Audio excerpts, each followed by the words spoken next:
forms of business organizations. A business enterprise is an organization which is engaged in some business or commercial activity.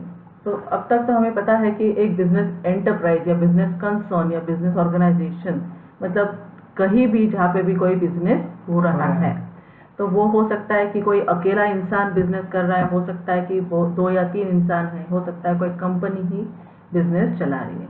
तो yes, इसीलिए अभी हम लोग ये chapter पढ़ेंगे क्योंकि इसमें अलग अलग फॉर्म्स ऑफ बिजनेस हमें देखने को मिल रहे हैं। So every business enterprise is separate and distinct unit of business. तो हर एक बिजनेस यूनिट एक अलग अलग बिजनेस यूनिट तरीके से ही काम कर रहा है। No business actually is related. तो अगर 2 भाई भी बिजनेस कर रहे हैं तो भी उनका अलग अलग बिजनेस हो ही सकता है, या 2 भाई एक ही बिजनेस भी चला रहे तो भी अलग अलग उनका कोई ना कोई उसमें हिस्सा या कुछ ना कुछ हो ही सकता है। Even if they are running the business, same business, 2 brothers if they are running the same business, उसमें भी उनका कुछ ना कुछ अलग प्रॉफिट शेयर हो ही सकता है। सो यस, एक डिफरेंट बिजनेस यूनिट तरीके से हो सकता है। तो we are going to understand now the different forms of business organization. Every business entity adopts some form of business organization to carry out business activities. तो कोई ना कोई एक फॉर्म चूज करके ही कोई बिजनेस स्टार्ट करता है, ठीक है। तो हमें पार्टनरशिप पे करना है, हमें सोल प्रोप्राइटरशिप रखना है, या हमें प्राइवेट कंपनी खोलनी है, इस तरह कोई पहले सोच लेता है फिर बिजनेस स्टार्ट करते हैं, ठीक है। सोल प्रोप्राइटरशिप मतलब अकेला वो एक ही इंसान। हाँ, सोल प्रोप्राइटरशिप मतलब अकेला वो एक ही इंसान बिजनेस स्टार्ट करेगा और सब कुछ मैनेज करेगा अकेला इंसान, ठीक है। So private sector enterprise, the business enterprises which are owned, controlled and managed by private individuals are known as private sector enterprises. These enterprises work with main motive of earning profit. तो जो भी private sector में कोई enterprise खोल रहा है, private sector मतलब जिसमें गवर्नमेंट का कोई हाथ नहीं होगा, खुद अपने आप ही वो लोग बिजनेस का कैपिटल लगाएंगे और वो अपने आप बिजनेस स्टार्ट कर देंगे। तो उस सेक्टर में जब आपने कोई अपना बिजनेस यूनिट खोला है तो that will be called as private sector enterprise.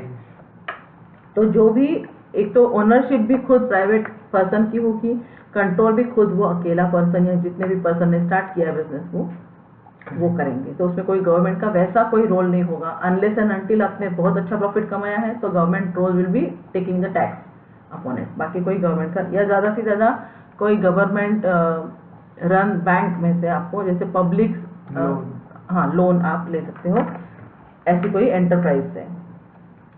सो यहाँ पे एग्जाम्पल तो दिए ही है, रिलायंस इंडस्ट्रीज है, टाटा कंपनी है, बिरला कंपनी, विप्रो, या इवन एनी अदर कंपनी और बिजनेस स्टार्टेड बाय अस।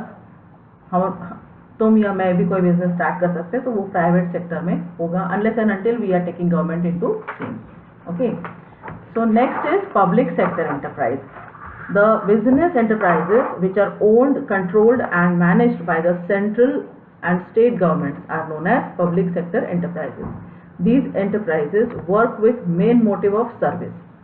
तो जो भी enterprises, जो भी businesses जहाँ पे गवर्नमेंट का ओनरशिप है, गवर्नमेंट ने कोई पैसा लगाया है, या गवर्नमेंट का कोई ना कोई कंट्रोल है, जैसे रूल्स एंड रेगुलेशंस गवर्नमेंट के हैं, या कोई ना कोई स्टेक गवर्नमेंट का है, जैसे उन्होंने हो सकता है कि 50 या 51% कैपिटल गवर्नमेंट ने लगाया है, या 50 या 51% उन्होंने ओनरशिप अपने पास रखा है और रूल्स एंड रेगुलेशंस में कहीं ना कहीं उनका होल्ड है कि गवर्नमेंट से पूछ के, या उनके शेयर होल्डर ज़्यादा होंगे, या ऐसा कुछ होगा कि उनका ज़्यादा शेयर है। तो यस, गवर्नमेंट जहाँ पे भी ज़्यादा कंट्रोल रखती है उनको पब्लिक सेक्टर एंटरप्राइजेस बोलेंगे।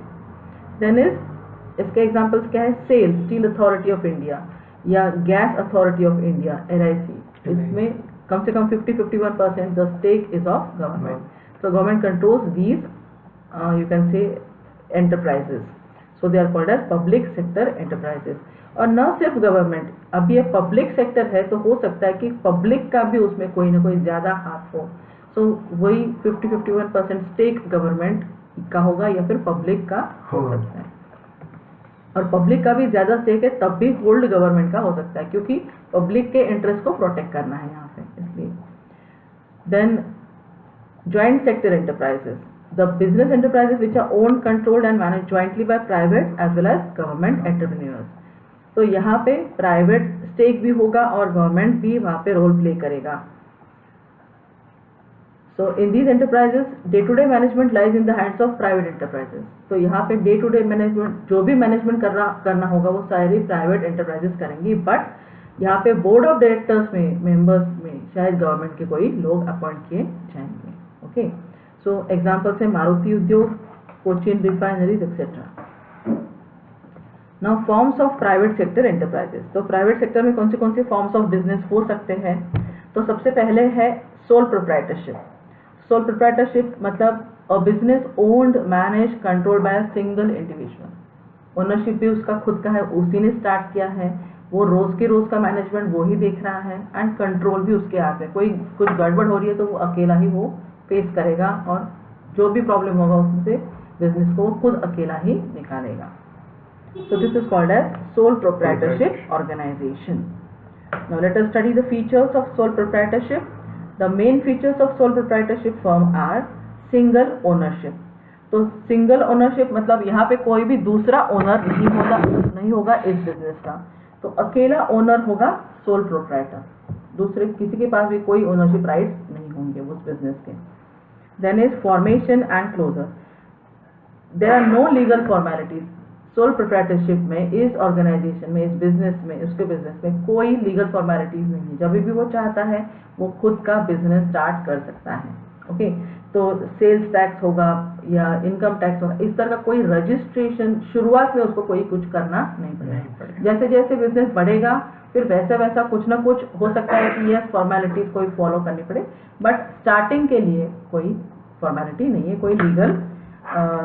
कोई भी legal formalities not to be performed. And closure के लिए भी ऐसी कोई खास लीगल फॉर्मेलिटी सोल प्रोप्राइटर के लिए नहीं है. There is no separate law governing this form of business. Only in some case license may be required. जब आप शॉप खोल रहे हो तो कभी कभी लाइसेंस की, शॉप एक्ट के अंडर कोई लाइसेंस की जरूरत पड़ती है, बाकी कोई दूसरा लीगल फॉर्मेलिटी नहीं है. जैसे वो क्योंकि वो ownership of that particular place, तो वो हो सकता है एक आपका कि वो ओनरशिप आपके पास है, वो आपके पास वो डॉक्यूमेंट होना चाहिए and you are allowed to run that particular shop और open that particular shop in that area. तो वो अकॉर्डिंगली वो लाइसेंस आपके पास होना चाहिए, वो भी शॉप एक्ट के अंडर. बाकी कोई लीगल एक्ट यहाँ पे अप्लाई नहीं करती है unless and until your business is legal one. Illegal business होगा तो वैसे भी सारी एक्ट उसमें आ जाएंगे. Okay, then third is unlimited liability. Now यहाँ पे जो है कि जब भी कोई भी बिजनेसमैन अपना बिजनेस स्टार्ट करता है और अगर ऐसा कोई डिस्प्यूट होता है, कोई प्रॉब्लम होता है, तो इन that case he has to make good all the laws occurred to different parties. अगर ये बिजनेसमैन ने, सोल प्रोप्राइटर ने किसी के साथ ट्रांजैक्शन किया है थर्ड पार्टी के साथ, तो वो तो कोई भी हो सकता है, डेटर्स, क्रेडिटर्स, कोई भी XYZ पर्सन हो सकते हैं. उनके साथ काम करते वक्त अगर कुछ लॉस हो रहा है किसी को, तो over and above what ever is invested in the business, हम लोग क्या कहते हैं कि जो भी बिजनेस में लगाया है वो कैपिटल है. जब भी बिजनेस क्लोज होगा तब ये कैपिटल उस ओनर को मिल जाने वाला है वापस. बट कभी ऐसा होता है कि कोई मिसहैप हो जाता है, कुछ डैमेज, डिस्ट्रक्शन हो जाता है कभी कभी, और इतना पैसा लगाना पड़ सकता है उस केस में जो आपके कैपिटल से भी शायद कभी कभी ज्यादा होगा. तो कैपिटल तो वैसे भी आपका 5 लाख या 10 lakh what ever, sole proprietorship के लिए तो ऐसा कोई ज्यादा लिमिट नहीं है कि इतना कैपिटल लगाना है. तो जितना भी कैपिटल आपने लगाया है, कहीं उससे भी ज्यादा अगर आपको जरूरत पड़ती है बिजनेस के लिए लगाने की, या थर्ड पार्टी के साथ डीलिंग करते वक्त कुछ और देना पड़ रहा है, तो वो अपने खुद के पर्सनल सेविंग्स में भी उसको देना पड़ेगा, न सिर्फ बिजनेस के सेविंग्स, मतलब न सिर्फ बिजनेस के सेविंग, इन्वेस्टमेंट या प्रॉफिट या कैपिटल. तो over and about that sole proprietor will have to pay from his own personal savings. तो इसको कहते हैं unlimited liability. See, in sole proprietorship the firm proprietor is in sole proprietorship firm the proprietor is personally liable for all the debts of the business. तो personally liable होगा, उसकी खुद की जिम्मेदारी होगी कि वो पूरे के पूरे डेट्स खुद पे करें. Okay, in case of business losses, if the business assets are not sufficient to meet all the business liabilities, the proprietor may have to sell his personal property.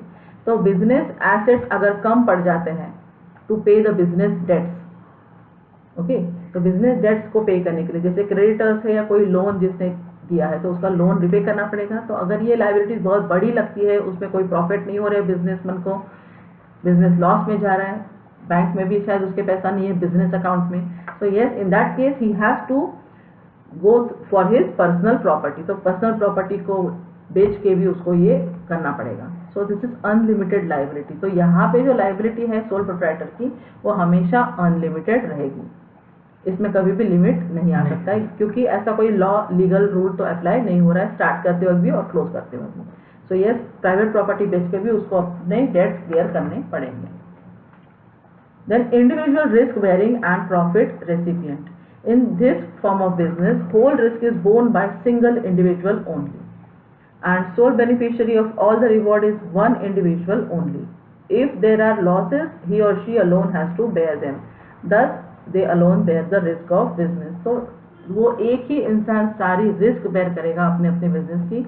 अगर प्रॉफिट होता है तो वो भी एंजॉय खुद अकेला इंसान ही करने वाला है. सो यस, पूरा रिस्क बेयरिंग उसके पास होगा, पूरा प्रॉफिट का रिसिपिएंट भी एक ही इंसान होगा यहाँ पे. Then one man control. तो इसको वन मैन आर्मी या वन मैन कंट्रोल भी बोलते हैं, क्योंकि वो अकेला सब कुछ करने वाला है. ओनरशिप भी उसके पास है, मैनेजमेंट भी वही करेगा, डे टू डे एक्टिविटीज का परचेसेस भी वो करने वाला है, सेल्स भी वो करेगा, एडवर्टाइजमेंट भी वो ही मैनेज करेगा कुछ ना कुछ. तो इस तरह से सब कुछ उसके हाथ में है.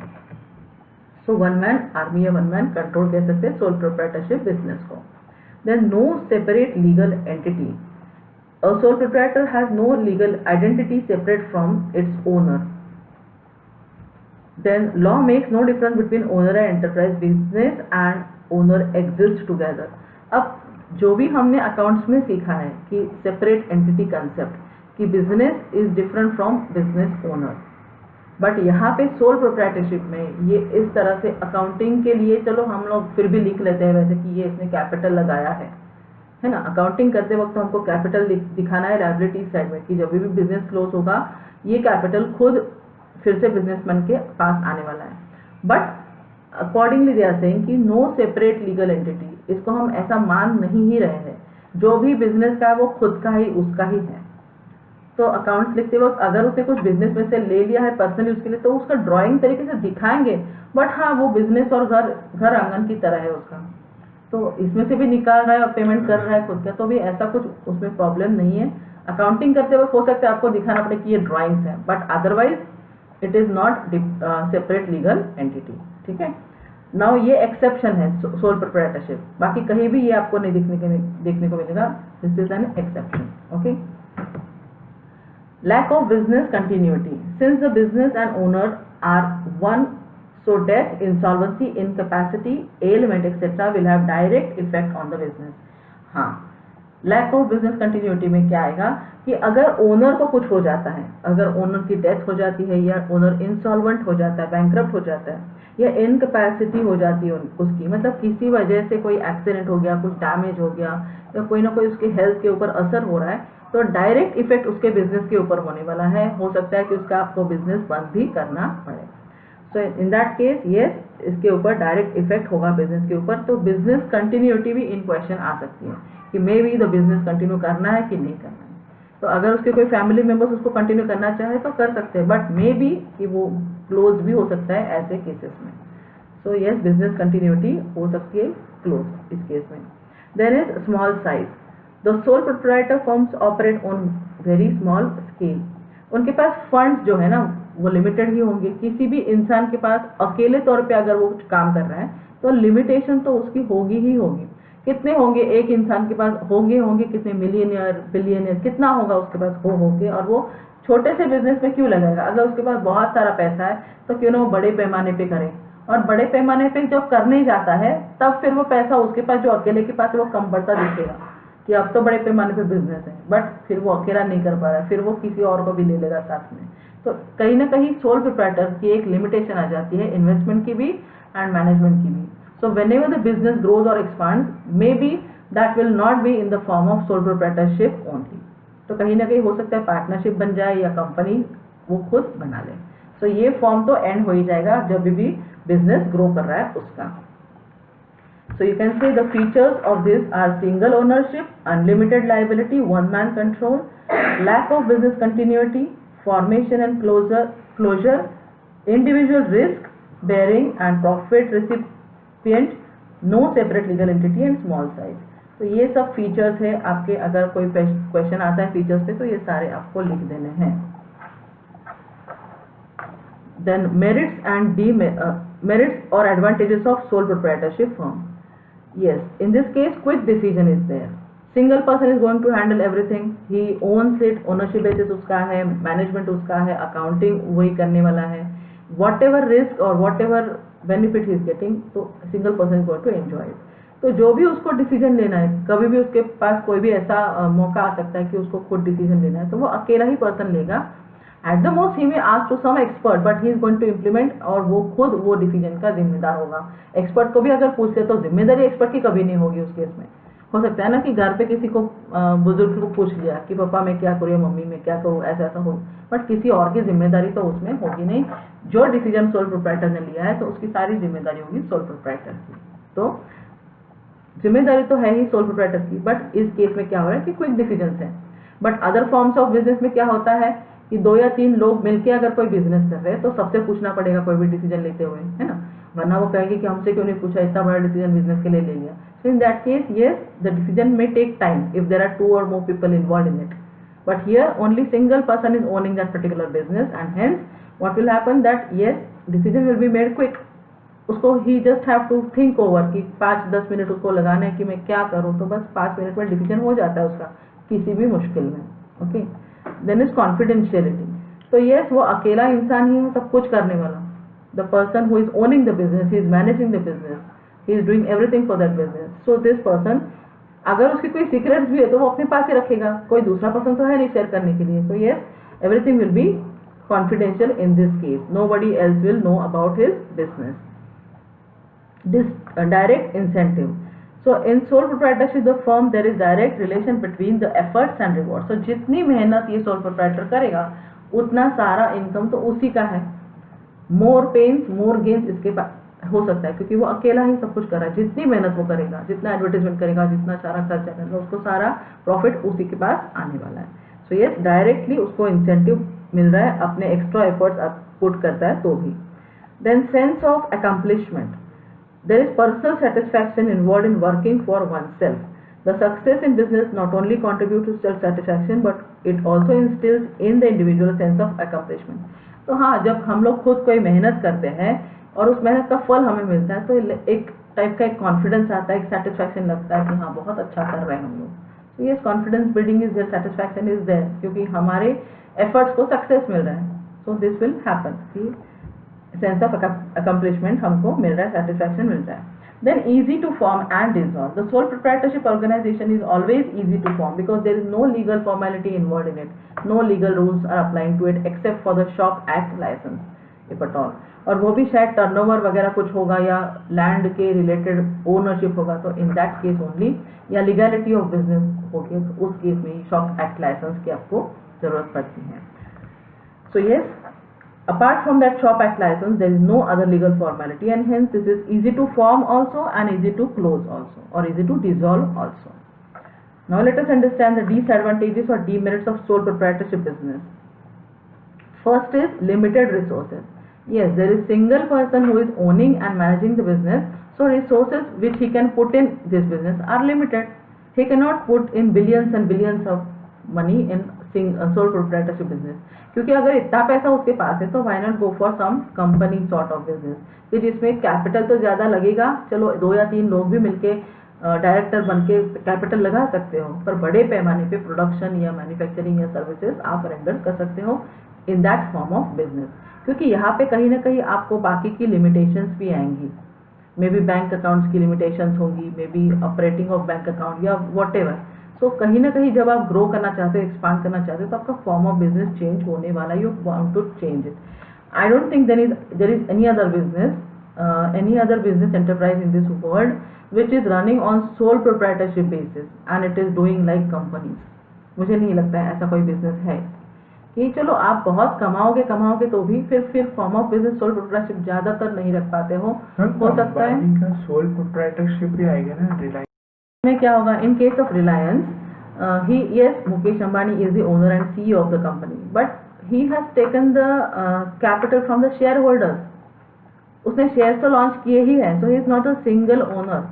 दो he is the director of the company, he is the CEO of the company, but may be उसने ज़्यादा से ज़्यादा कैपिटल जो है मार्केट से उठाया है, मतलब शेयर होल्डर्स से लिया है। तो shareholders have equal stake no, तो जितने शेयर थे कंपनी में अलग अलग लोगों के, तो उनका स्टेक उस कंपनी में भी है। The business may be owned and manage by that particular CEO और director of the company, but the capital is gathered from the share holders और public. So you cannot say that कि उसका उनका business है। Equally जितने share holders होंगे उनका उतना शेयर होगा ही होगा बिजनेस में। Okay, so he is not a sole proprietor. He may be CEO or director, but he is not sole proprietor. Okay. Then limited life of business.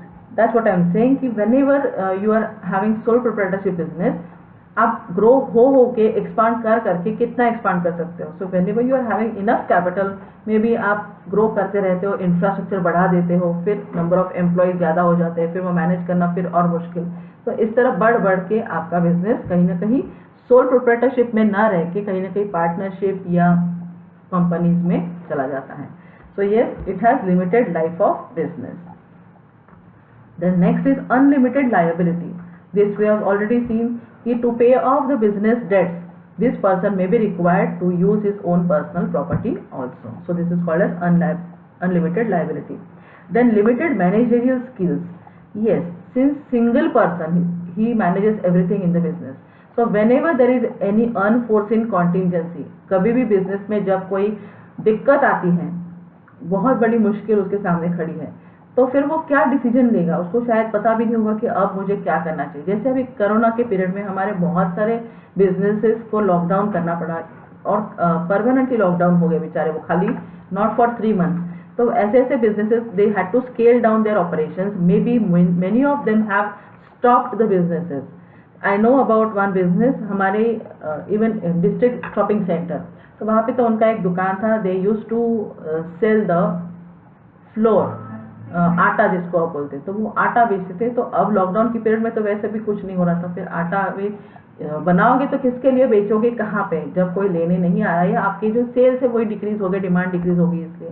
So in that case yes, दो businesses were close down.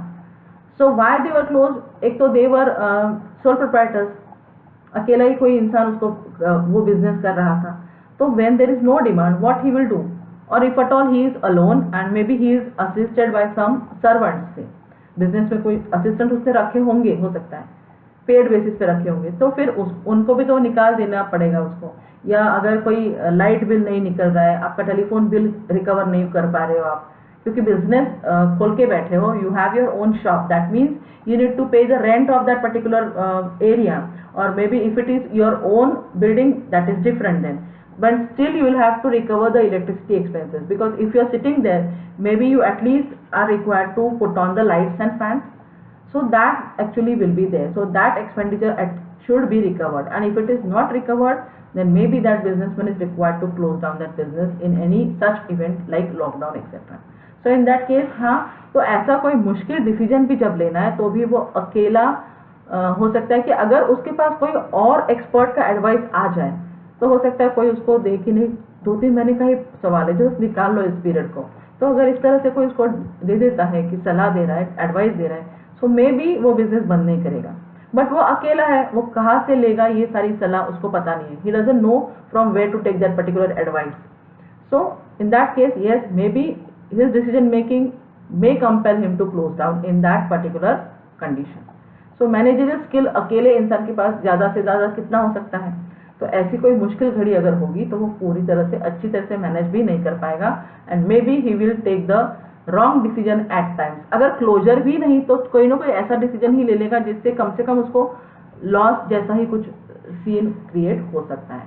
So managerial skill is also important कि चलो उसने MBA भी कर लिया, हम समझ लेते हैं वो अच्छा एक मैनेजर है, बट कोई मुश्किल घड़ी या कंडीशन हो सकती है कि उस समय तो वो उसके मैनेजरियल स्किल्स भी फिर काम में शायद ना भी आए, क्योंकि कंडीशन ही ऐसी आपकी हो जाए तो आप ज़्यादा से ज़्यादा क्या मैनेज कर पाओगे। May be you are able to manage capital from somewhere else, bank में से लोन ले रहे हो, तो वो भी अगर आपका बिजनेस लॉस में जा रहा है तो कौन बैंक आपको लोन उस समय देगी। Yes, government had actually planned all those things कि आपको ये फिर से स्टार्टअप के लिए मिल रहा है वगैरह। लॉकडाउन के पीरियड के बाद अनलॉकिंग में कुछ ना कुछ गवर्नमेंट ने डिक्लेयर तो जरूर किया ना, अनाउंस तो जरूर किया, बट ज़रूरी नहीं है कि उनका बिजनेस उसको भी लेके फिर रीपे कर पाए, लोन या जो भी कंसेशन गवर्नमेंट दे रही थी तो उसको लेके फिर गवर्नमेंट को रीपे भी तो करना है ये सब कुछ।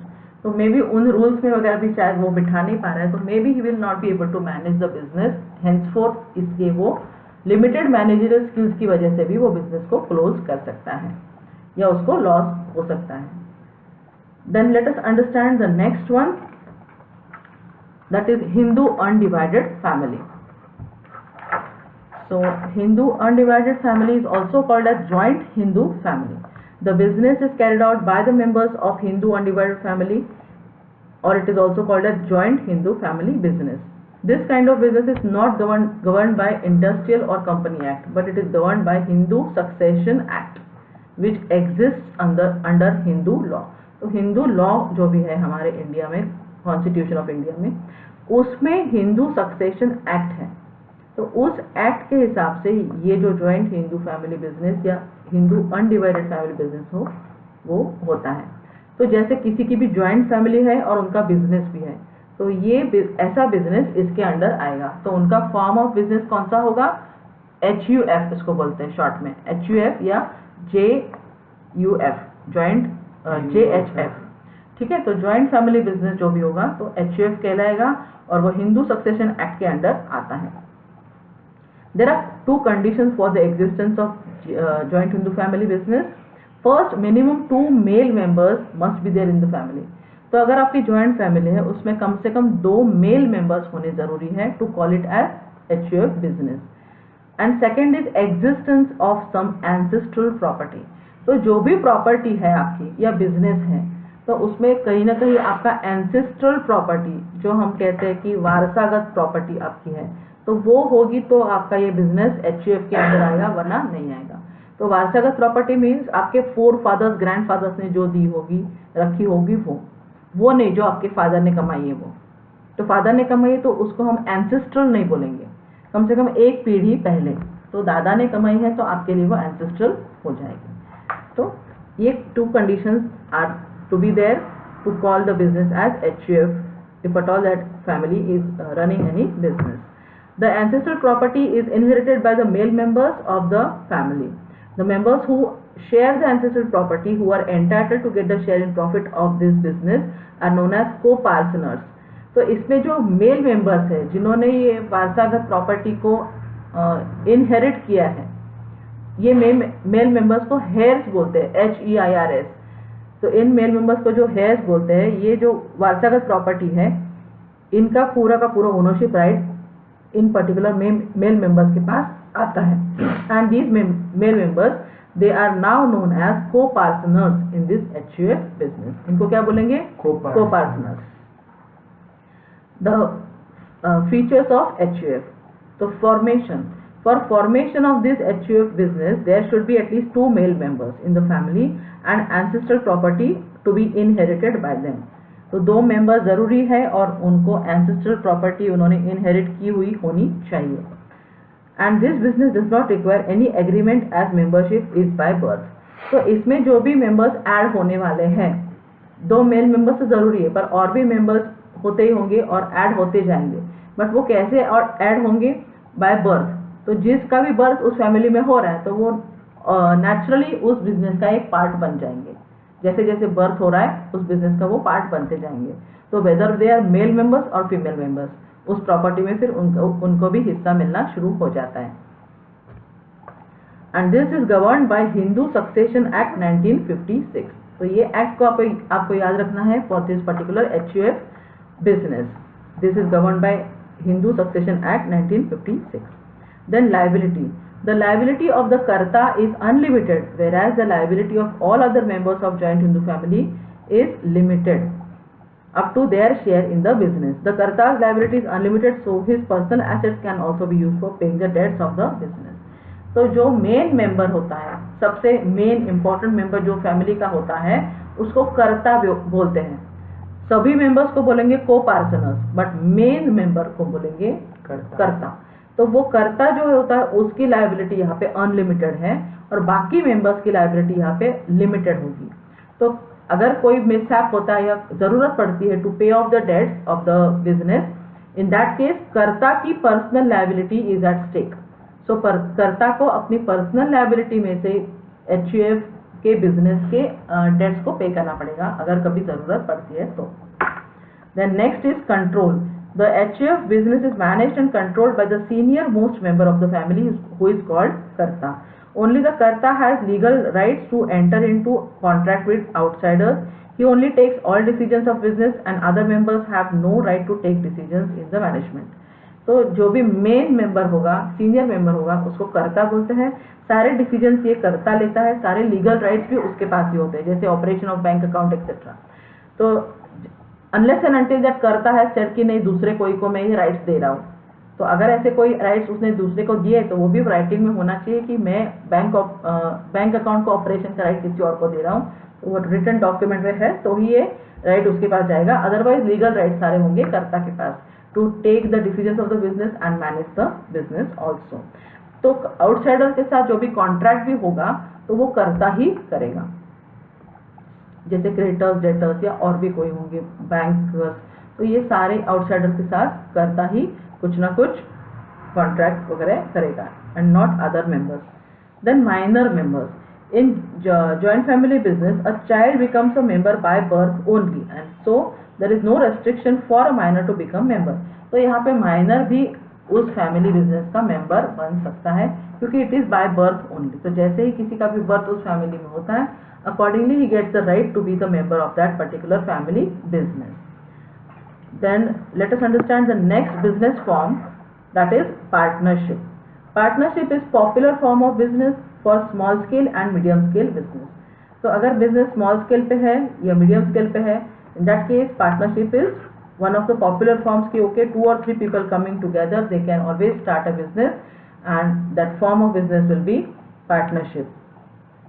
As the size of business grows, one person is not enough to carry the managerial activity. जो हमने सोल प्रोप्राइटरशिप में देखा कि जैसे जैसे बिजनेस ग्रो होता है, आपके प्रॉफिट्स बढ़ते हैं, आपके कॉन्टैक्ट्स बढ़ते हैं, आपके डेटर्स क्रेडिटर्स बढ़ते हैं, सेल्स परचेसेस बढ़ते हैं, तो उस हिसाब से फिर एक इंसान के लिए it is unmanageable that person single person cannot manage the whole business in that case. And what will happen?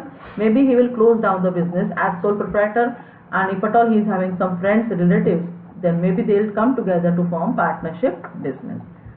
तो वो इकट्ठा आएंगे, एक साथ आएंगे और बिजनेस पार्टनरशिप का शुरू करके they will carry on the business as partnership. This form of business starts to overcome the problem of sole proprietorship. तो जो भी प्रॉब्लम्स, जो भी लिमिटेशंस सोल प्रोप्राइटरशिप में थे, तो उन लिमिटेशंस को ओवरकम करने के लिए ये पार्टनरशिप का बिजनेस चालू किया जाता है। Generally partnership business overcomes the limitation of sole proprietorship form of business. Now let us understand the meaning. Partnership is an association of 2 or more persons who agree to jointly pursue a business activity. They pool their managerial and financial resources for the purpose. So it is association of 2 or more persons. So minimum 2 persons are required to form a partnership business. 2 persons की कम से कम जरूरत है, 2 या 3 लोग associate हो जाएंगे and they will jointly pursue the business now. ठीक है? They will have the managerial as well as financial resources pooled for the purpose. You can also know about the definitions given by different authors, but here we are concerned with the definition given by the Indian Partnership Act only. So accordingly the act has given the definition as partnership is the relation between 2 or more persons who have agreed to share the profits of the business carried on by all or any of them acting for all. तो partnership act 1932 में कौन सा definition दिया है? Accordingly there is a relation between the 2 or more persons, 2 या 3 persons एक साथ आएंगे एंड जिन्होंने एग्री किया है to share profits and also losses obviously, तो उन्होंने एग्रीमेंट के हिसाब से प्रॉफिट और लॉस को शेयर करने का एक मन बना लिया कि yes they have agreed all of them to do that. ये प्रॉफिट्स बिजनेस के होंगे ऑब्वियसली, तो बिजनेस जो कैरिड ऑन बाय ऑल है, सभी लोग जो मिलकर बिजनेस चलाने वाले हैं उस बिजनेस के प्रॉफिट्स वो लोग एक साथ शेयर करेंगे। May be ratio will be decided by them, it may be equal, it may be unequal also as per the agreement. तो उन्होंने जैसा भी डिसाइड किया होगा अमंग्स देमसेल्व्स तो वैसा वो करेंगे। So business is carried on by all or any of them. तो किसी एक इंसान से भी बिजनेस चल रहा है वहां पे, तो हो सकता है कि ये बिजनेस पार्टनरशिप फॉर्म में है, पर कोई एक इंसान भी उस बिजनेस को चला सकता है according to the agreement between the partners. तो पार्टनर्स ऐसा डिसाइड कर सकते हैं, अगर A B and C are partnership at all, और उन्होंने डिसाइड किया कि नहीं हमारा सारा बिजनेस का काम देखेगा ए पर्सन, तो बी एंड सी उसमें कोई कुछ भी नहीं करेंगे। तो B and C will just share the profits और लॉसेस। तो सारा बिजनेस का काम मैनेज कौन करेगा, सब कुछ करेगा ए करेगा, ठीक है। तो ऐसा डिसाइड अगर उन्होंने किया तो yes they can go for it. So acting for all होगा यहाँ पे। Then let us understand the features of partnership. The features of partnership, first is formation. This particular business is governed by Indian Partnership Act 1932. It comes into existence by legal agreement between the partners. अब यहाँ पे legally agreement होना जरूरी है। कभी कभी oral agreement भी चलता है actually, yes oral agreement will do, कि सब लोगों ने मिलके एक साथ बैठ के गप्पे लगाते लगाते ऐसा डिसाइड कर लिया कि इस तरह से हम लोग आप बिजनेस चलने वाला है, हम लोग बिजनेस करेंगे और हम लोग इक्वली प्रॉफिट्स को शेयर कर लेंगे।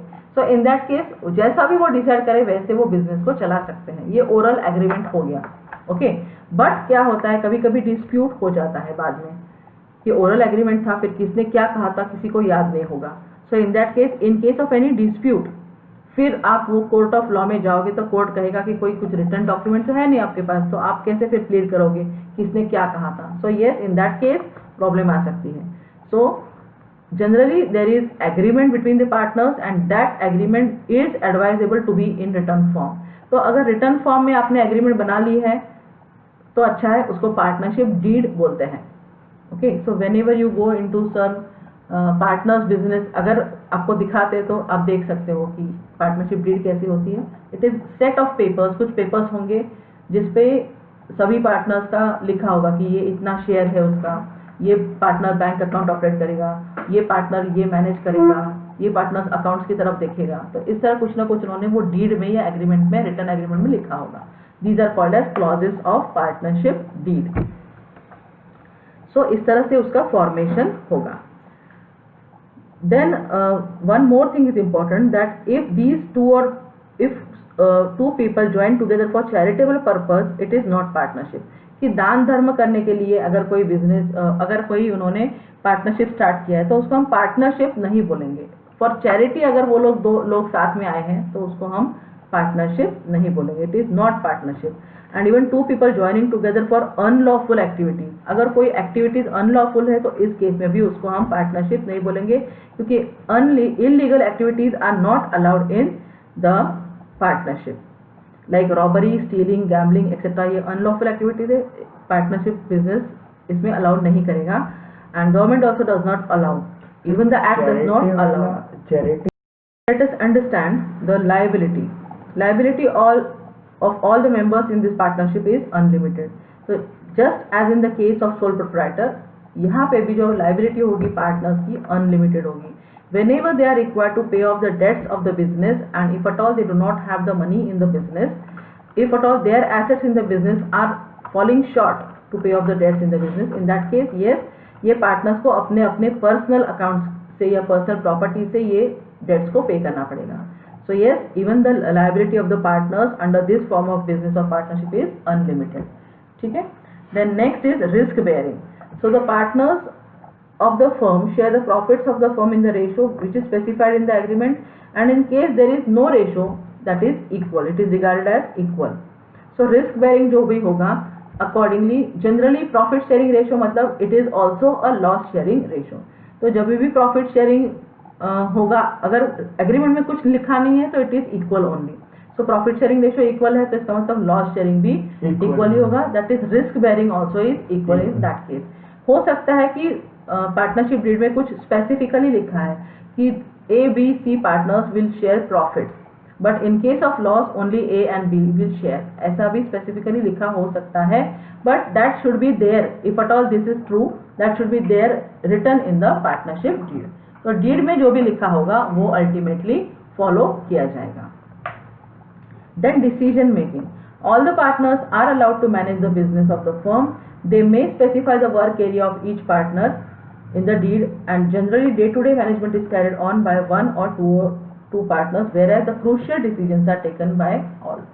तो generally day to day management जो होता है पार्टनरशिप बिजनेस का, किसी एक आध पार्टनर को या एक या दो पार्टनर्स को सौंपा जाएगा कि चलो जो एबल होगा ना, जिसको सब कुछ अच्छे से मैनेज करना आता है, तो उसको मैनेजमेंट दे देते हैं जनरली। बट कोई स्पेशल डिसीजन लेना होगा पार्टनरशिप के लिए, फर्म के लिए, तो सारे पार्टनर्स मिलके ही ये डिसीजन लेंगे, ठीक है। एंड हो सकता है कि कोई स्पेशलाइज हो, जैसे अकाउंटिंग में कोई पर्टिकुलर पार्टनर, उसको अच्छे अकाउंट्स रखना आता है, तो अकाउंटिंग को जॉब हो सकता है उस पर्टिकुलर पार्टनर को भी दे दे, but whatever is decided should be mentioned in the partnership deed. Thereafter, continuity. The firm continues till all the partners desire to continue. Legally, it comes to end at the retirement or death of any one partner. Even after retirement and death also, the firm can continue if all remaining partners agree. In that case, they settle the claim of outgoing partners and then continue. तो generally ये business भी continuously रह सकता है, perpetually it can exist. But in case of retirement of a partner या death of a partner, जैसे ABCD partners है partnership firm में, पर may be C wants to retire कि नहीं अब मैं ज़्यादा कुछ नहीं कर पाता हूँ, let me retire from the business. तो अगर वो छोड़ के जा रहा है तो इसका मतलब चलो वो जो पार्टनरशिप थी ABCD की, तो अब वो नहीं रहेगी, अब जो रहेगी पार्टनरशिप वो A, B एंड D की रहेगी, okay, because C is ending, C retire हो रहा है, तो A, B and D can still continue the business of partnership. But उनका जो कॉन्स्टिट्यूशन है, जो रिटर्न एग्रीमेंट था, उनमें थोड़ा चेंज करना पड़ेगा, न्यू कॉन्स्टिट्यूशन उसका आएगा। So partnership firm will be reconstituted, once again it will be reconstituted, again उनका प्रॉफिट शेयरिंग वगैरह एडजस्ट किया जाएगा या बताया जाएगा कि इस पर्टिकुलर रेशो में हम लोग प्रॉफिट शेयरिंग करेंगे या नहीं करेंगे। एंड जो भी फिर ड्यू होता है वो रिटायरिंग पार्टनर को, वो तो उसको देना पड़ेगा क्योंकि वो छोड़ के जा रहा है। Similar is the case in case of any death, तो अगर किसी की डेथ भी हो जाती है इन पार्टनर्स में से, तो ऐसा ही उनको करना पड़ेगा। तो मे बी रिमेनिंग जो पार्टनर्स है वो डिसाइड कर सकते हैं कि नहीं हम बिजनेस तो बंद नहीं करेंगे, चलने दो, हम लोग फिर से रेशो वगैरह डिसाइड कर लेते हैं, फिर से एक बार टर्म्स ऑफ बिजनेस डिस्कस कर लेते हैं and we will put those terms of business into the agreement. तो वो रिटर्न एग्रीमेंट में एक बार फिर से डाल देंगे और फिर से बिजनेस को कंटिन्यू कर सकते हैं। So this is how continuity will be there if at all they decide to continue. Then number of partners. The minimum number of partners to form partnership firm are 2 and maximum as per section 464 of the Companies Act it is 100, subject to number prescribed by the government. So at present as per rule 10 of Companies Act 2014 the maximum number prescribed by government is 50. So it is just two members. So दो इंसान अगर साथ में मिलके business करना चाहते हैं तो yes they can start a partnership business. Minimum 2 people are required to start partnership business, क्योंकि एक ही होगा तो तब तक सोल प्रोप्राइटर ही होगा वो, पर 2 होंगे तो कम से कम उसको आप पार्टनरशिप बिजनेस स्टार्ट करने के लिए बोल सकते हो कि yes 2 people can start this business, but maximum 50 people. ज्यादा से ज्यादा पार्टनरशिप बिजनेस में कितने हो सकते हैं? ज्यादा से ज्यादा 50, इससे ज्यादा नहीं, क्योंकि खिचड़ी हो जाती है ना, फिर जितने ज्यादा लोग इतनी मैनेज करना भी बहुत मुश्किल पड़ जाएगा। So yes 2 is minimum and maximum is 50। तो ये जो नंबर्स है आपको ये याद रखना है क्योंकि ये कहीं भी एमसीक्यू में पूछे जा सकते हैं। Minimum 2 members and maximum 50 members are allowed in partnership. Then is mutual agency relationship. Every partner is the owner as well as the agent of the firm. तो हर एक पार्टनर वो ओनर भी है उस फर्म का और एजेंट भी है। तो जो पार्टनर्स में रिलेशन होगा, पार्टनर्स एंड पार्टनरशिप में क्या रिलेशन होगा? एजेंट प्रिंसिपल की तरह। Partners will be the agent of the firm, ठीक है। तो इनमें कैसा रिलेशन होने वाला है? एम्प्लॉयर एम्प्लॉय का नहीं होगा, क्योंकि पार्टनरशिप फर्म ने पार्टनर्स को एम्प्लॉयमेंट दी है, ऐसा नहीं है। पार्टनर्स ने एम्प्लॉयमेंट दी है। Yes, apparently it is yes कि फर्म ने उनको रखा हुआ है, but they have come together to do the partnership business. So उनमें एम्प्लॉयर एम्प्लॉय का रिलेशन नहीं होगा, बट उनमें कौन सा रिलेशन होगा? एजेंट या प्रिंसिपल का। So partnership firm is called as principal and agents are the partners, okay. So mutual agency relationship इसमें इस तरह का होगा। Then advantages of partnership business. The partnership business is easy to form, it is very easy and there are no legal formalities as such। तो oral agreement से भी आप business कभी भी स्टार्ट कर सकते हो। आपने अभी डिसाइड कर लिया कुछ और 1 घंटे में आपका बिजनेस चालू, if at all you are having all those other assets etcetera आपके पास है तो आप तुरंत बिजनेस स्टार्ट कर सकते हो, कोई लीगल फॉर्मेलिटी एज सच नहीं है। बैलेंस डिसीजन मेकिंग होगा क्योंकि आपके जितने भी पार्टनर्स हैं वो भी आपको कुछ ना कुछ ओपिनियन देते रहेंगे। तो हो सकता है जो सोल प्रोप्राइटरशिप के केस में था कि उसके पास मैनेजरियल स्किल्स कम पड़ रहे थे, so in this case it will not be there, क्योंकि पार्टनर्स के हर एक इंसान के मैनेजरियल स्किल्स अलग अलग होते हैं। एवरी पर्सन हैज सम और the other skill. So yes, अगर किसी को प्रॉब्लम भी है तो वो डिस्कस कर सकता है दूसरे पार्टनर से, एंड डिस्कशन से they can always gain the benefit of that. So balance decision होगा, कोई एक तरफी डिसीजन इसमें नहीं होगा, एक तरफा डिसीजन उसमें नहीं होगा। So all the skills and knowledge of all the partners can be taken together to decide और make a balance decision of the firm. Then larger financial resources, yes, इसमें जो है पार्टनरशिप के बिजनेस में आप लार्जर फाइनेंशियल रिसोर्सेज ऐड कर सकते हो या होता है, because we are comparing this financial resource as compare to the joint Hindu family business और प्रोप्राइटर। प्रोप्राइटर तो वैसे भी अकेला है तो ज्यादा से ज्यादा वो कितना कैपिटल लगाएगा, ऐसा ही हम कहते हैं। And even joint Hindu family business तो उनका भी एक पर्टिकुलर लिमिट होगा कि उसके बाद तो वो भी नहीं कर पाएंगे, क्योंकि एक ही फैमिली है तो फैमिली में से निकालते जाएंगे तो फिर फैमिली का लाइबिलिटी या लॉसेस दिखने लगेंगे। सो इसलिए उनकी भी एक ऐसे लिमिट है। So as compare to joint family business and sole proprietorship business, partners के यहाँ पे फाइनेंशियल असिस्टेंस ज्यादा मिलेगा, क्योंकि मे बी पार्टनर्स होंगे अलग अलग फैमिली से, मे बी एक फैमिली से भी लोग बन के पार्टनरशिप फॉर्म तो शुरू कर ही सकते हैं, no doubt, but generally it is not done so. Risk sharing, in the sole proprietorship business only one person had to share the risk, whereas in partnership all the partners taken together they will share the risk in the decided ratio। May be same हो सकता है, equal ratio भी हो सकता है, या फिर कोई अगर अलग रेशो डिसाइड किया है तो अलग रेशो भी। जैसे प्रॉफिट तो सब शेयर करेंगे, लॉस शेयर करते वक्त अगर ऐसा डिसाइड किया कि कुछ पार्टनर्स ही लॉस शेयर करेंगे तो ऐसा भी हो सकता है, एज डिसाइडेड या as mentioned in the partnership deed, ऐसा हम बोल सकते हैं। So accordingly risk will be shared.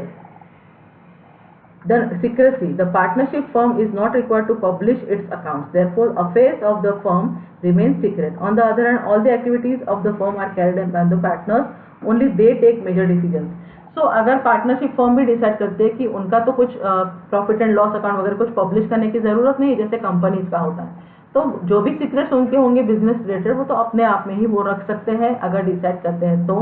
And yes, अगर वो बिजनेस सीक्रेट्स को कहीं और रिवील नहीं करते हैं, so we can say that secrecy is maintained. Then let us understand the demerits और disadvantages of partnership. First is unlimited liability. Yes, we already saw this that in case of any loss or in case of any debts to be paid by the firm, if they are having less of the assets to pay off the debts, in that case their personal assets are at stake or personal property is at stake।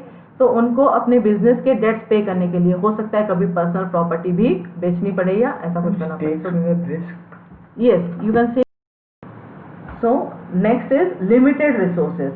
Yes, in this size of business also, in partnership business also, the resources may fall short whenever they want to expand or grow. So yes, partners will also have the limited resource demerit. Then next is conflicts. It may happen that 2 or 3 persons are coming together to do the business, and sometimes due to nature of each person, किसी के nature की वजह से या whatever stress they are going through, कभी ना कभी ऐसा हो सकता है कि पार्टनर्स में कोई ना कोई कॉन्फ्लिक्ट हो रहा है। In that case, yes, the differences of opinion may be there and rigid attitude may be there, which leads to the conflicts among the partners, and in case of conflicts ज़्यादातर partnership business को close करना है ऐसा decide हो सकता है। So lack of continuity, maybe if at all there is any difference of opinion, any conflict or dispute between the partners, in that case, or in case there is any retirement or death of the partner, so in that case maybe the business of the partnership will not be continued, ऐसा हम कह सकते। तो continuity of the business may not be there. Flash on करके भी अगर okay. So next is lack of public confidence. तो partnership के जो भी अकाउंट्स होते हैं, फाइनल अकाउंट्स या फाइनेंशियल स्टेटमेंट्स, वो कभी भी पब्लिश नहीं किए जाते हैं। These are not published anywhere. So जब पब्लिक को पता ही नहीं है कि आप अपना बिजनेस किस तरह से चला रहे हो, तो मे बी वो कॉन्फिडेंस डेवलप नहीं होता है, ट्रस्ट या भरोसा डेवलप नहीं कर पाते। तो जिसके भी अकाउंट्स पब्लिश होते हैं तो उसके लिए तो चलो मन में कुछ ना कुछ आ जाती है, इमेज बन जाती है, बट पार्टनरशिप का ऐसा कुछ नहीं है कि उनके एनुअल रिपोर्ट्स या अकाउंट्स पब्लिश हो, इसलिए वैसा कोई पब्लिक कॉन्फिडेंस उनकी फर्म में नहीं हो सकता है, और इसीलिए lack of public confidence is given as their demerit. Then risk of mutual agency, there is always a risk involved in this business also. A dishonest partner may enter into contract for personal benefit. Partnership business में 2 या 3 लोग तो है ही इकट्ठा आके business करते हैं, but अगर उसमें से कोई एक पार्टनर भी डिसऑनेस्ट है, उसने खुद का बेनिफिट के लिए अगर कोई तीसरे पार्टी के साथ उसने अगर कोई कॉन्ट्रैक्ट कर दिया और फ्रॉड कर दिया पार्टनरशिप बिजनेस में, तो ये this is always possible and hence you can say mutual agency जो है वो यहाँ पे रिस्क में है। What is mutual? ओके, फिर मैं तुम्हें बाद में कांटेक्ट करती हूँ, फिर हम फिर से मिलते हैं, या फिर से एक बार फोन ट्राई करना है। Lack of public confidence because their accounts are not published. Thereafter the risk of risk of mutual agency. Agency मतलब क्या है? इसमें एजेंट और पार्टनर का ऐसा एजेंट और प्रिंसिपल रिलेशनशिप इसमें होगा। So what is that agent principal relationship? कि जो भी प्रिंसिपल ने आपको बोला है वो सभी एजेंट्स को मानना है, और कोई भी एजेंट अपनी तरीके से दिमाग लगा के कुछ भी ऐसा नहीं करेगा जो पार्टनरशिप के बिजनेस के लिए हार्मफुल होगा। तो ये एक उनका रूल्स होते हैं, एजेंसी प्रिंसिपल रिलेशनशिप में इस तरह के रूल्स होते हैं। और ये इस तरह क्यों बोला गया एजेंसी रिलेशनशिप? क्योंकि जब भी ऐसा कोई बिजनेस होता है कमीशन बेसिस पे, जहाँ पे एजेंट अपॉइंट किए जाते हैं, है ना। Suppose I am having some business and I have appointed you as agent. तो मैंने अगर तुम्हें एजेंट की तरह अपॉइंट किया, इसका मतलब मैंने तुम्हें कुछ समझाया कि इस तरह से बिजनेस करना है और इस तरह से लोगों से बात करनी है। तो मैंने कुछ रूल्स अपने अपने बिजनेस के बताए हैं, और तुम एजेंट हो मेरे, और तुम मेरे लिए काम कर रहे हो, तो जो मैं बोलूंगी वही तुम्हें काम करने पड़ेंगे। सो दिस इज एजेंसी। तो म्यूचुअल एजेंसी है, तो मैं प्रिंसिपल और तुम एजेंट, इस तरह से ये म्यूचुअल एजेंसी होती है। तो same type of relation is there in the partnership. पर पार्टनरशिप में अगर कोई पर्सन, एक पार्टनर डिसऑनेस्ट निकला, तो वो अपने खुद के प्रॉफिट के लिए अगर कुछ ना कुछ फ्रॉड कर रहा है, थर्ड पार्टी से कॉन्ट्रैक्ट करते वक्त अगर उसने पर्सनल बेनिफिट देखा, तो इसका मतलब वो पार्टनरशिप से गद्दारी कर रहा है और फ्रॉड कर रहा है उसमें। So in that case there is risk of mutual agency in partnership business. Then next is types of partnership firms. So there are different types. They are based on the duration, that is time period.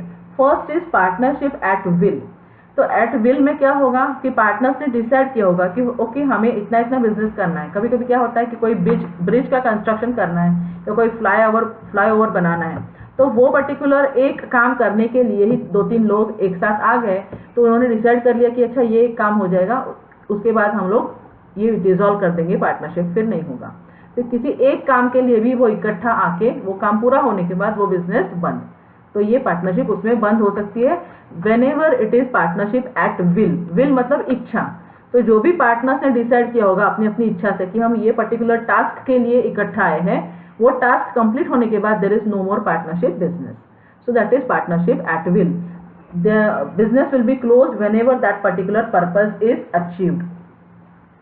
Then next is fixed period partnership.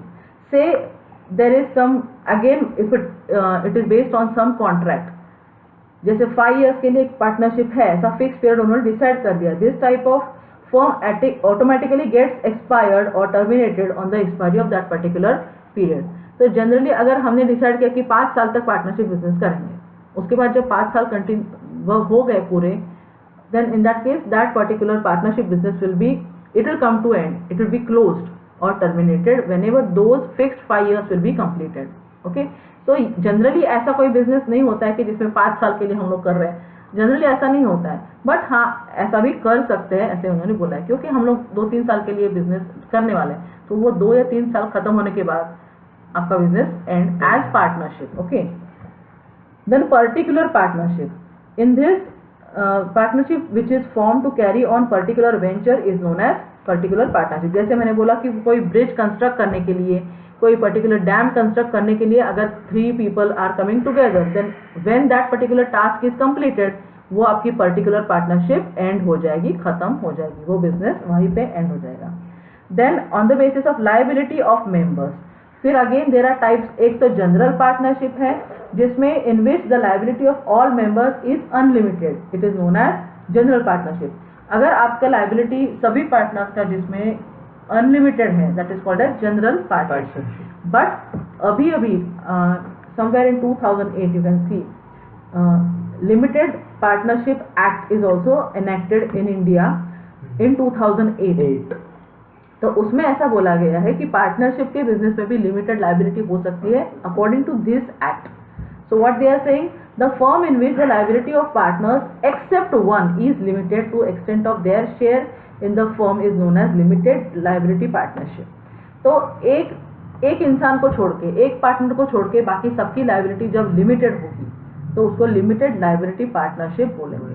अभी मेरे ख्याल से TV पे भी कोई add आ रही है जिसमें लिखा होता है लिमिटेड LLP लिखा होगा, लिमिटेड लायबिलिटी पार्टनरशिप फर्म है वो। तो yes, there is some firm which actually is advertised on, उनका प्रोडक्ट एडवर्टाइज हो जाता है। So what are the main features of this limited partnership? The liability of at least one partner is unlimited. किसी एक का तो होगा ही होगा, वरना वो बिजनेस तो वैसे भी डेटर्स क्या करेंगे फिर। तो यस, डेटर्स को पे करने के लिए, डेट्स को पे करने के लिए some person must give his personal property. So the liability of all others can be limited to the extent of their capital contribution. तो बाकी के पार्टनर्स का क्या होगा, उनका capital contribution is at stake. तो कम से कम ऐसी कोई इवेंट में उनको अपना अपना कैपिटल तो दे ही देना पड़ेगा, ठीक है। Then the partners with limited liability are called special partners और limited partners। तो जिनकी लिमिटेड है लायबिलिटी उनको लिमिटेड पार्टनर्स भी बोल सकते हैं या उनको स्पेशल पार्टनर्स भी बोल सकते हैं। Then special partner is not allowed to participate in the management. ये जो लिमिटेड लायबिलिटी वाले पार्टनर्स हैं उनको मैनेजमेंट में कोई बोलने का हक नहीं होगा, ओपिनियन भी उनका नहीं लिया जाएगा, ऐसा है। Then these partners have the right to inspect the accounts. वो अकाउंट्स देख सकते हैं अगर उनको देखना है तो। फिर they can withdraw his partnership whenever they desire so. तो वो कभी भी अपने पार्टनरशिप में से खुद का जो स्टेक है निकाल सकते हैं या खुद का कैपिटल वो निकाल सकते हैं whenever they want to. या डेथ, इंसॉल्वेंसी और incapacity of special partner does not affect the existence of the firm. तो जो लिमिटेड पार्टनर है उनका डेथ हो जाए या इंसॉल्वेंसी या इनकैपेसिटी हो जाए उन स्पेशल पार्टनर्स की, तब भी ये पार्टनरशिप का बिजनेस तो चालू ही रहेगा। So it need not be closed in that case. So yes, this is called as limited liability partnership. Let us understand the types of partners now. First is active partners. Active partner कौन है, जो business में, partnership के business में actively participate करता है, हर एक काम वो एक्टिवली करेगा। तो उसको जो भी काम दिया जाएगा वो खुद इंटरेस्ट लेके एक्टिवली करेगा, उसको हम एक्टिव पार्टनर कहेंगे। उसकी लायबिलिटी अनलिमिटेड ही होगी। Then thereafter next partner is sleeping partner और डॉर्मेंट पार्टनर। स्लीपिंग पार्टनर का क्या है, the partner who does not participate in management. तो मैनेजमेंट में वो कोई कुछ देखने नहीं वाला है, तो वो स्लीपिंग पार्टनर है। उसने बस पैसे लगाए हैं बिजनेस में और बाकी लोग बिजनेस कर रहे हैं अपने अपने हिसाब से, उसको खाली profit, yes, he is only for profit. Okay, so he is sleeping partner. These partners are bound by activities of other active partners. हाँ, पर जो एक्टिव पार्टनर्स ने जो भी डिसीजन लिए होंगे इसको लागू तो होंगे सारे, but he is sleeping, he is not actively participating in the management. These partners contribute the capital and get the share in profit or loss. The liability is also unlimited. तो उनको profit भी हो सकता है, loss भी share करना पड़ सकता है और कैपिटल भी वो कंट्रीब्यूट करेंगे और लायबिलिटी उनकी अनलिमिटेड ही होगी। Then secret partner, he is one whose association और relation with the firm is not known to the outsiders. A, B, C, D partners है तो उनको तो पता है पार्टनर्स को कि चलो ये हमारे पार्टनर्स है ABCD, खुद फर्म को तो पता है। बट अगर X उनका कोई एक आउटसाइडर है, बैंकर है या कोई भी है, तो X को पता नहीं है कि A, B, C, D are partners. उनको शायद A, B, D के बारे में पता है, C के बारे में शायद पता ही नहीं है। तो ये C पार्टनर जो है सीक्रेट पार्टनर है दूसरों के लिए। उनको अपने आप में तो पता है ABCD को कि ये 4 पार्टनर्स है, बट बाहर वालों को नहीं पता। ये बाहर वालों को ये नहीं पता कि C is also the partner, so वो secret partner होगा। In that case, he contributes capital, he actively participates in the management and has liability as unlimited, but only the outsiders do not know about him. Then nominal partners, they are not the real partners, these do not contribute any capital. देखो ये कोई capital भी नहीं दे रहे हैं, ये nominal partners हैं। Management में भी वो कुछ अपना काम नहीं करेंगे, डिसीजन नहीं लेंगे। They do not have any unlimited liability, तो उनकी अनलिमिटेड लाइबिलिटी भी नहीं है। तो सिर्फ नॉमिनेशन, सिर्फ लिखने के लिए उनका नाम लिख दिया है कि पार्टनर है। हो सकता है उनका गुडविल बहुत अच्छा है, तो उनके बस नाम की वजह से शायद पार्टनरशिप को भी फर्क पड़ने वाला है, इसलिए सिर्फ नाम के लिए उन्होंने अपना नाम डाल दिया है कि हम है। या हो सकता है कभी कभी बिजनेस सोल प्रोप्राइटरशिप का ही है, अकेले इंसान का ही है, पर दिखाने के लिए कि और बढ़ाने के लिए दो पार्टनर्स का मतलब दूसरे का भी नाम उसमें लिख दिया है, but that is nominal. The other partner is nominal, he is not even contributing the capital etcetera. The nominal partner only lends his name and reputation for the benefit of the firm। तो बस उसका एक reputation है, इसलिए उसका नाम वहाँ पे अटैच करके ये जो बिजनेस है सोल प्रोप्राइटर का उसको मिलने वाला है, बस इसके लिए पार्टनरशिप फॉर्म में उसने ट्रांसफर कर दिया है। He is liable to the outsiders for the debts which outsiders have given to the firm, believing he is a partner in that firm। हाँ, एक ये है कि इसकी लाइबिलिटी जरूर बनती है, उसने कैपिटल वगैरह कुछ नहीं लगाया, बट लोगों को पता है कि ये एक पार्टनर है, तो उसकी लाइबिलिटी बनती है क्योंकि लोग उस भरोसा करके रहते हैं कि ये एक पार्टनर है बिजनेस का। So he is liable to the other person through the firm. अभी नॉमिनल में भी टू पार्टनर्स है, टू टाइप्स के पार्टनर्स है। Nominal partner by estoppel. Now this person who the person who accepts that he is a partner in the partnership firm by his own words और conduct is known as nominal partner by estoppel.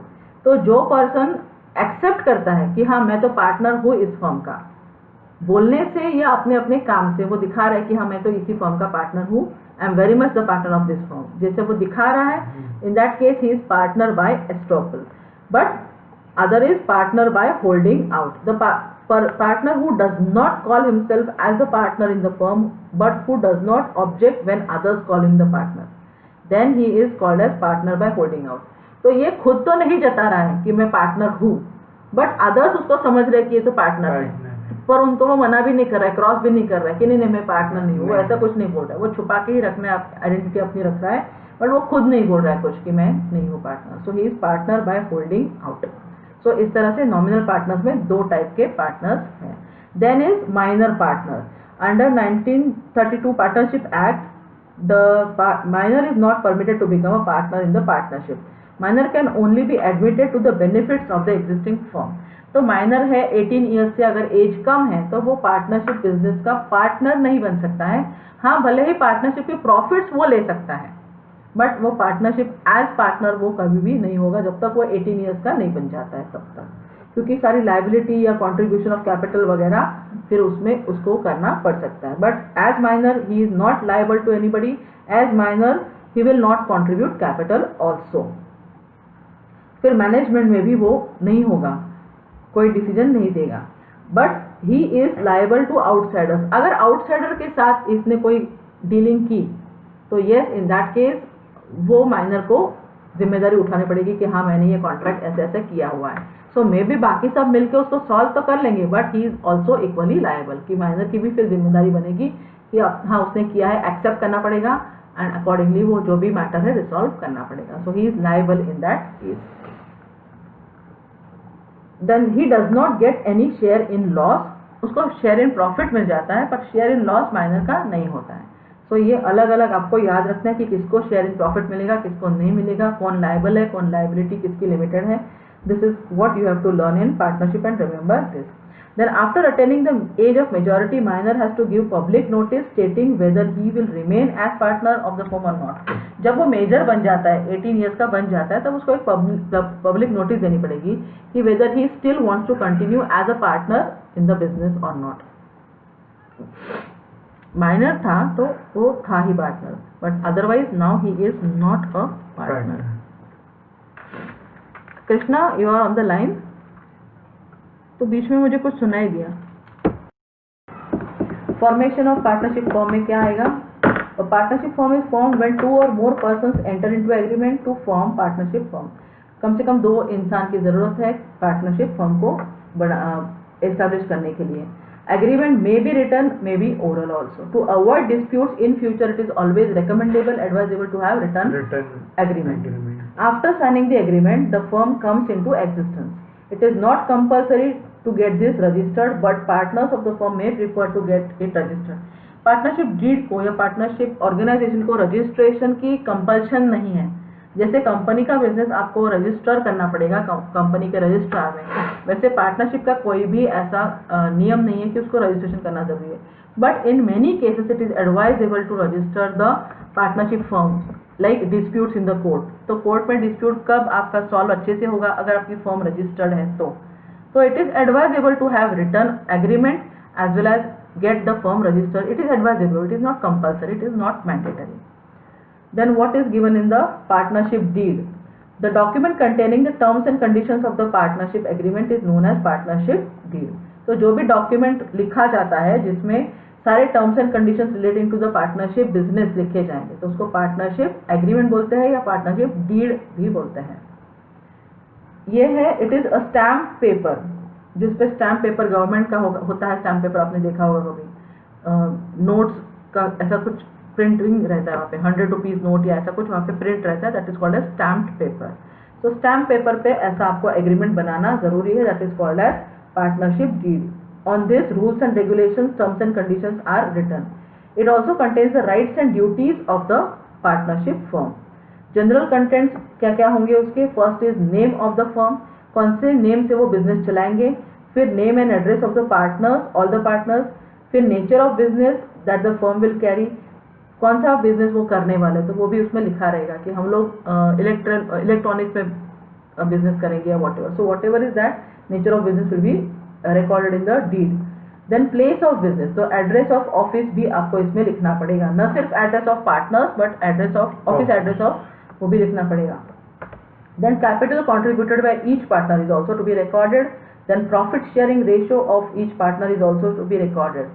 Then rights and duties of the partners, कि कौन सा partner किसको क्या हक है, कौन सा पार्टनर बैंक अकाउंट चलाने वाला है, कौन सा पार्टनर साइन करेगा सारे डॉक्यूमेंट्स को या चेक्स को, कौन सा पार्टनर मैनेजमेंट के डिसीजन सारे लेगा, कौन सा पार्टनर अकाउंट देखेगा, तो ये सब यहाँ पे लिखा होगा। Then the mode of maintaining accounts, कि आपका बैंक अकाउंट कौन से बैंक में होगा, उस बैंक अकाउंट को कौन देखेगा, किस तरह मेंटेन करना है, तो ये सारा मोड ऑफ मेंटेनिंग अकाउंट भी उसमें लिखा होगा। Then the rate of interest payable to partners, तो अगर उन्होंने पार्टनर्स ने जो भी कैपिटल लगाया उसके ऊपर भी इंटरेस्ट कभी कभी फर्म देती है। अगर उन्होंने डिसाइड कर दिया कि इस रेट पे सभी पार्टनर्स को मिलेगा तो yes they will get the interest on capital. Then rate of interest to be paid by the partners on the amount withdrawn by them, तो जब पार्टनर्स ने कैपिटल लगाया है बिजनेस में, समझो 5-5 लाख सबने लगाया है, ABC ने लगाया है, पर उसमें से ए पार्टनर जो है वो बार बार उसमें से पैसे निकाल रहा है, कैपिटल में से, बिजनेस में से पैसे निकाल रहा है, मतलब उसकी कैपिटल कम हो जाएगी। तो जब कैपिटल कम हो गई तो बिजनेस कैसे करेंगे ये सब फर्म मिलके, तो नहीं कर पाएंगे ना। सो ऐसा एक रूल लिखा गया कि जब भी पार्टनरशिप में से विड्रॉल्स होंगे उसके ऊपर आपको इंटरेस्ट देना पड़ेगा, जब ड्रॉइंग्स होंगे तो आपको इंटरेस्ट देना पड़ेगा, जो भी पार्टनर विड्रॉल कर रहा है बार बार तो, या विड्रॉ कर रहा है तो बड़ी अमाउंट विड्रॉ कर ली तो उसको आपको ड्रॉइंग्स के ऊपर इंटरेस्ट तो लिख सकते हैं उसमें डीड में कि इतना इतना इंटरेस्ट वो चार्ज करेंगे कैपिटल के ऊपर। या इनकम भी होता है, जब पार्टनर्स के कैपिटल पे आपको इंटरेस्ट मिल रहा है that is their income, but whenever it is on drawings it is their expenditure. ठीक है। Then amount of salary payable to the partners, partners को कितनी सैलरी देनी है, कौन से पार्टनर को सैलरी मिलेगी, किसको नहीं मिलेगी, ये भी उसमें लिखा रहेगा। Then provision regarding retirement and dissolution, तो किस तरह से कोई रिटायर होना चाहता है तो क्या करना पड़ेगा, 1 महीने की नोटिस देनी है या वॉटेवर, तो वो उसमें लिखा रहेगा कि हाउ ही विल रिटायर। तो रिटायरमेंट होने के बाद उसको जितना भी अमाउंट ड्यू है वो कैसा दिया जाएगा, कैश में देंगे कि बैंक अकाउंट में से देंगे कि चेक में देंगे या कोई एसेट ही उसको दे देंगे, ऐसा भी कुछ डिसाइड कर सकते, तो उसमें लिखा रहेगा। फिर डिसोल्यूशन कैसे करना है, जब भी बिजनेस क्लोज करेंगे तो किस तरह से बिजनेस क्लोज होगा वो भी पहले से ही इस डीड में लिखा होना जरूरी है। Then methods of solving dispute, अगर कोई डिस्प्यूट हो जाता है थर्ड पार्टी से भी हो सकता है या विद इन द पार्टनर्स भी हो सकता है, तो अगर कोई डिस्प्यूट होता है तो कैसे सॉल्व करना है। कभी कभी आपने लिखा होगा देखा होगा किसी कैश मेमो पे या कहीं पे भी लिखा होता है bill pay, in case of any disputes ये ज्यूरिसडिक्शन है, इस कोर्ट ये ज्यूरिसडिक्शन के एरिया के अंडर आता है, all disputes are under this particular jurisdiction. तो अहमदाबाद ज्यूरिसडिक्शन में आएंगे, अगर कोई अहमदाबाद से रिलेटेड गुजरात या गांधीनगर से रिलेटेड है तो उस कोर्ट में वो सारी डिस्प्यूट्स जाएंगी। तो इस तरह से जो भी होगा method of solving that dispute will be recorded in the deed. और अगर कोर्ट में नहीं भी जाना है तो कोई थर्ड पर्सन बड़ा आदमी वहाँ पे होगा, उनका फ्रेंड या कॉमन फ्रेंड, तो वो भी डिसाइड कर सकता है, या घर का कोई आदमी है तो वो भी डिसाइड कर सकता है, बट उसमें लिखना जरूरी है कि how the dispute will be solve. Then whether interest is payable on the loan provided by the partners, तो अगर किसी पार्टनर ने कैपिटल के अलावा भी कुछ लोन दिया है फर्म को तो उसके ऊपर उसको इंटरेस्ट भी तो मिलना चाहिए, क्योंकि बैंक से लेते तो इंटरेस्ट तो देना पड़ता, तो इसलिए पार्टनर को भी अगर कोई इंटरेस्ट हमको देना है तो कैसे देना है, कितना देना है, वो भी पार्टनरशिप डीड में उनको लिखना पड़ेगा। Then is registration of the firm. Legally it is not compulsory for the firm to register, but then partners may prefer to get the firm registered, क्योंकि अनरजिस्टर्ड फर्म को प्रॉब्लम्स आते हैं। तो कौन से प्रॉब्लम्स आते हैं अनरजिस्टर्ड फर्म को? सबसे पहले, partner of unregistered firm cannot file case against partnership firm. तो अगर कोई डिस्प्यूट होता है पार्टनर्स में, तो जो भी फर्म में जो पार्टनर है जिसको ऐसे लग रहा है कि मुझे केस फाइल करनी है पार्टनरशिप फर्म पे, तो वो नहीं कर सकता है कि अगर वो फर्म रजिस्टर्ड नहीं है तो। So the partner cannot file any complaint और case against the firm if it is not registered. Then the partner of unregistered firm cannot file case against any other partner also. तो न सिर्फ firm पर partner के against भी कोई वो नहीं फाइल कर सकता केस अगर वो रजिस्टर्ड नहीं है तो। Then unregistered firm cannot file suit against third party. तो अनरजिस्टर्ड फर्म है तो थर्ड पार्टी से भी कोई डिस्प्यूट हो गया तो वो भी केस फाइल नहीं कर सकते। So it is better to register the firm, क्योंकि इतने सारे बेनिफिट फिर जाते हैं और कभी ना कभी तो ऐसा होता है किसी न किसी के साथ, तो ये हो ही सकता है। सो it is advisable for the firm to get it self-registered. Then unregistered firm cannot file complaint or case against any of the partners. तो फर्म भी पार्टनर्स के अगेंस्ट कोई भी, सिर्फ पार्टनर ही नहीं फर्म के अगेंस्ट, बट फर्म भी पार्टनर्स के अगेंस्ट कोई केस नहीं फाइल कर सकता। Then what is the procedure of registration? क्योंकि इतने सारे प्रॉब्लम्स है तो it is better to register. तो अगर रजिस्टर करना है तो क्या प्रोसीजर फॉलो करना है? The partnership firm can be registered any time, कभी भी रजिस्ट्रेशन कर सकते हो। That is at the time of formation और later whenever the partner desire. तो जब भी उनकी इच्छा होगी वो रजिस्टर कर सकते हैं। To get the firm registered they have to apply to the registrar in prescribe form along with the prescribe fees. तो रजिस्ट्रार ऑफ पार्टनरशिप्स होंगे, उनको आपको एप्लीकेशन करना पड़ेगा, वो एक फॉर्म आता है, उसी फॉर्म में आपको फॉर्म भर के देना है, फिर उसके साथ प्रिस्क्राइब रजिस्ट्रेशन फीस होंगी, वो भी आपको भर के देनी है विद द फॉर्म। उसमें क्या क्या लिखा रहेगा फॉर्म में? एक तो नेम ऑफ द फर्म, फिर प्रिंसिपल ऑफिस, मतलब जो मेन ऑफिस होगा, हेड ऑफिस होगा बिजनेस का, फर्म का, उसके बारे में लिखना पड़ेगा details. The name of any other branch if it is there of the business, branch office का भी एड्रेस देना पड़ेगा। Date of admission of the partner in the firm, तो अगर कोई न्यू पार्टनर उसमें ऐड किया है आपने तो उसकी डेट ऑफ एडमिशन क्या है वो भी आपको लिखनी पड़ेगी। फिर names and permanent address of all the partner, सभी पार्टनर्स के नेम और परमानेंट एड्रेस भी आपको उसमें लिखने पड़ेंगे। And duration of the firm if any, तो अगर आपने फर्म सिर्फ 5 साल के लिए बनानी है तो आपको लिखना पड़ेगा उसमें कि 5 साल के लिए ही ये फर्म एग्जिस्टिंग है, या जो भी आपने लिखा होगा एट विल है तो आपको लिखना पड़ेगा it is at will. So all these details are to be mentioned in the form for registration of partnership whenever the partners want to register themselves as partnership firm with the registrar of partnership. So should we go for difference between the partnership form and sole proprietorship right now?